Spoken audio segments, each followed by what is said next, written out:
koonkan aadmiga jooga qof kasta kurbadiisiyo kaskiisuu hadlayaaho dadku waa kalamaan haddii aad kululaato halla boodin ka shee kaalintaada ka qaado dadku waa kalamaane wixii kula wanaagsan qaar baa kohanayee ha kasoomin dhegayste dadku waa kalamaane intaasi waa kaftan waanee markanna ku soo dhowaada xubintii kalamaan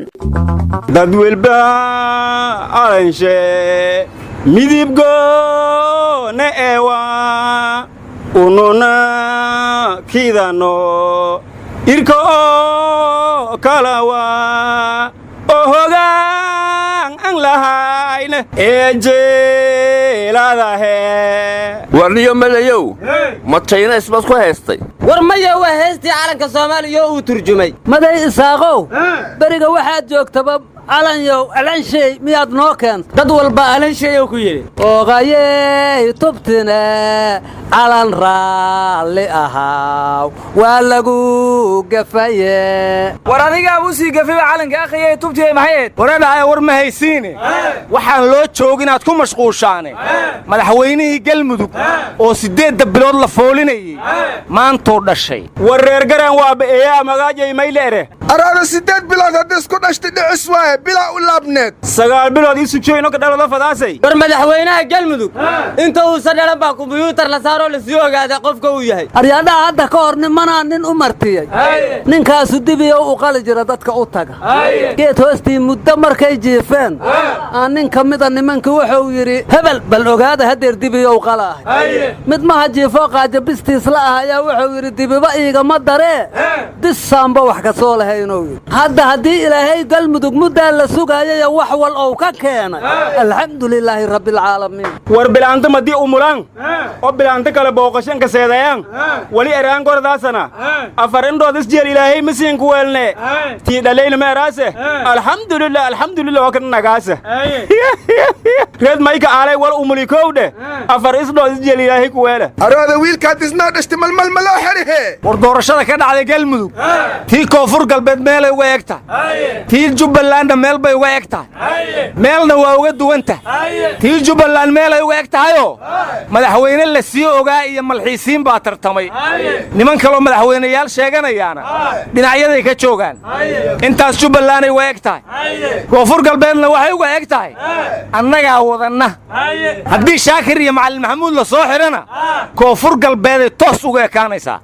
midna waa uga duwan tahayo beesha caalamku toosay madaxweynaha u hambalyeeyeen markii codku dhammaadayba oo madaxweynaha la doortay waa la aqoonsaday aryadaha madaxweynuhu muga u dhashay kii dalkiisa iyo dadkiisaba anfacada in ka dhigay ma loogu duceeyay war may baa leeray ilmahooba dhaladan aawsho nakaadeen hooban nakaadu waayaan edeersho nakaadeen hooban nakaadu waayaan abtisho nakaadeen nakaadu waayana deedikuinayto hooban nakaadaan marhaba war waxa tiriba lagu yiri dawladdu lafta gareen iyo qoorta gareen waa u kala yaxatay sababtoo ah ninna mucaaradkiisii inta ka soo xirxirtay bay meel bannaan madaxweyne uga dhigtay ninna laba madaxweyne ka horeysay tiri 3 baad ku tahay war ma haysiin madaxweyne cabdikariim xuseen guuleed isla markii uu ambaliyay madaxweynaha galmudug maxaa buu ku xumeynaya masaxil dhibaan buu rabaa aryadaha war ma haysiin dhaxal sugaa hirshabeelle goodax gareen isla markii uu hambaliyay madaxweynaha hirshabeelle ma kuweyda war dhaxal sugaha jubbaland oo margareen telefoon kula hadlay qoorta gareen uu hambaliyay war adeer jumhuuriyadda Soomaaliland miyaa hambaliyeysay ma baad dhalana dhowrtaysa ogdaha hore loo yiri aqoonsi meel miyaad ka wada maya hadhigi dhafoor wal iska dhayay gaasreeda ku kooyay leere war adeer sidiidaada mooyaane dhulo dhacaaga hubso horta xasan sheekh iyo sheekh shariif jubbaland ba waa u hambaliyeen tan haday ka aamusan soo ujeeda ma lahan war cali masaarka madaxweyne qorqor way ka qayb gali karaan diyaaradii rabaan waa raaci karaan war wasiirka hore arrimaha gudaha xildhibaanooda waa godsiga biinka galay kana mid aha musharaxiinta aan tartanka ka qayb galin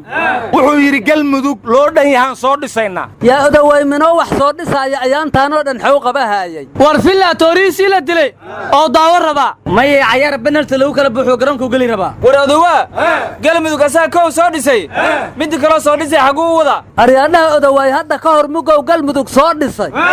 ee cabdikariin guuleed la caleema saarayay wuxuu yidhi madaxweynahaad noo dhiibta waa kan muga qarafaan kii loo dhiibayow keenay xow ku eedaa asaahee xeeray war doorashadaas waa lagu tartamay si cadaana loogu kala baxay war tartanba haddii ay tahay middaanba waa lagu tartamay haddii lagu tartamay galmudug dhammaystiran baa laga rabaa waryahan koolka haraf ya'ka damboyta ma jirta madawiineba halun suubii dhameetirka galaadfadaas ma ey war ma aysiin madaxweyne ku-xigeenka galmudug ee maanta la doortay shaqaalaha madaxtooyadu ka mid ahaa la yidhi madaxweynahaba wasiirada ka mid ahaa maxaa kugu dhacay adiga war nimayow galmudug madaxweyne inta la soo doorta xamar soo dega ma rabto madaxweynaha rasmiga ah ee galmudugna waxaa loo aqoonsan doonaa ninkii galmudug gudaheeda ku sugnaada maanta waa maalin weyne maanta madaxweyneheyna maanta madaxiisa raage maanta heer galmudug ma dhaheen war abdulu taas meetoo ku seelinga jirtay oo dhegansoy nin lagu seexdo ha seexan xilbaa sidataa ha seexan soo jeedo suweynu feejigno ereenahe malku sugaha war madaxweyne lafdi gareen wuxuu yidhi yaraanka ilma gareen hambalyo aryaadhaha war ma haysiina madaxweyne farmaajo waa u hambaliyeeyey madaxweynaha la doorta iyo ku-xigeenkiisaba wasiirkii arrimaha gudaha ee arrintan ka soo shaqeeyana waa u hambaliyeeye haa runtiis way lan welba oo beer abuurud hoob ambata hambalyeeye hataa ra'iisul wasaare khayrana waa hambaliyeeyaan ku dhahay abuurku buu sikridi yaa dollar ya yamyamootaaba soo hambaliyeeye xaad sugaysaa ashar unanqornaba meelima ka soonna cabdillow markaanoo kale waxaad dhihi jirteen nin dooran doortaxa u dhahdeen dadka sax u dambaajiseen war madaxweyne xaaf wuxuu yidhi wixii dhuusa mareeb lagu doortaa waa baastoo kale waana ognaho ninkii baasta keenaa la dooran rabaa war madaxweyne xaaf asagoo ciyaarta uu ka wada gaalgacyo ku quslaayo wuxuu yidhi 15 bilood ay dhiman weliba isagoo masaajid ku jiro qoslay war xaaf kelmad kaluu yidhi wasiir qarafaana facebookiisa ku soo qoray doorashaan qabanaynaa yaa u dirsada wakaaladaydiiba waa kala noqdu yidhi waryaalahan madaxweynihii somalilan muuse biixi wuxuu yidhi dadka jooga baydhaba iyo kismaayo iyo beledweyne iyo muqdishoba annagayna sugayaan farmaajona sugi maayaan yaa taas muuse suudiyow ka maqlee wax kale ha la yimaado muuse biixi war midnimadiyaa soo dhowaatay cabdullow ka leexaa ka hortegini war haddii muuse biixi uu sidaas yidhi dadka soomaaliyeed ee jooga hargeysa iyo burca waxay sugayaan farmaajo war adeerta aad ku hadlayso ilaahay wax ka odhan doona war xaaji muuse suudi wuxuu yidhi labada gole ee baarlamaanka waa lagu khasaaray dalkani dadkan waxay u taleen ma lahan inay sii fadhiyaanna maahan ilaahay waxaan ka baryaa inuu dadka naga hor wado war xaaji muuse suudi waa mas-uulkii ugu horreeyey ee si saxa uga hadla waddanka xaaladiisa wuxuuna yidhi ilaahay duul naga fiican dadkaan ha u bixiyo xaaji muuse suudi waxaa runta ka keenaya waa aqaanaa baasaboor kaluusan lahayn xaajigu kurburoog meegor haroog weerteena aryaadhaha muuse hadduu qurbajoog yahay run ma sheegi lahayne mugay xaaja xumaatow iska dhoofi lahaay horta nimanyow qofkii ku yidhaahda dawladdan iyo dawladdii hore la shaqaynta maamul goboleedyada tee ku fiican sow qarandumis maaha maya waxaa qarandumisa qofkii ku weydiiyey doorasho ma dhici kartaa weligiin baqayliya soomaalida hadda say u fakaraysaa dawladnimo ma goyso war ilmo laana ilmo isteed waa kala duwan yihiin ilmo laana nairobi iskugu tageen ilmo isteedna muqdisho nairobi u ah war adeer ha wareerin ilmo laana naga dhalle war ma haysiine raadiyo kulmiyaha qalbidhagax waxa weydiiyey war adeer habaalahan lagu soo faqin war hadagay wala ka ogaaytana waa erey war qalbidhagax waa nool yahay naga tag xamaraan u soo socdaa ma uu yidhi war hadalkaa naga dhex gelinina wuxuu yidhi cafis haddii lagu weydiistay maxaad u cafin weysaa la yidhi markaasuu wuxuu yidhi soomaalidoo dhan oo dembi ka galay soomaali cafis ha weydiisto war goormuu qalbidhagax soomaalida wakiil ka noqday war muwaadin kasta oo soomaaliyeed baa xaq ugu leh dawladdiisa inay difaacdo qalbidhagaxna muwaadiniintuu ka mid yahay axmed waranlow warkaas war usniin sheegi mahayna aryaadhaha warkay isku darina qalbidhagax oo enalafaa dembi laga galo uu yidhi soomaali maahan miya oo enalaf war ma haysiine dhallinyaradii bidaarta la haytay ma yeelatay yaxaad u la yaabaysin beer haddii roob ku da'o badarka soo bixi jiriya war dhallinyaradaas axmed siciida ka mid ah war sujaac miyaad ilowd kalgaar beeslaanga hayte war adeer waa iska dhowlowleediine annagu jaynihii baynu iska difaacnay cudurkiisii war warka ma fahmin xaggee tima lagu gadaa shakeeti iyo cabdinaasir soolabo timanay yeesheen war ma haysiina maxamed deeq timihiisu wejigay marayaan marka yarba kofiyo iska qaadayahu wuxuu leeyahay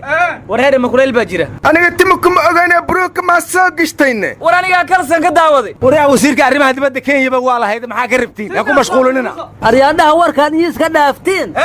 waxaan soo dhawaynaynaa madaxweynaha la doortay waxaan dhihi lahaa qoorqoor gareeno qoorqoor gareeno madaxweynahanyow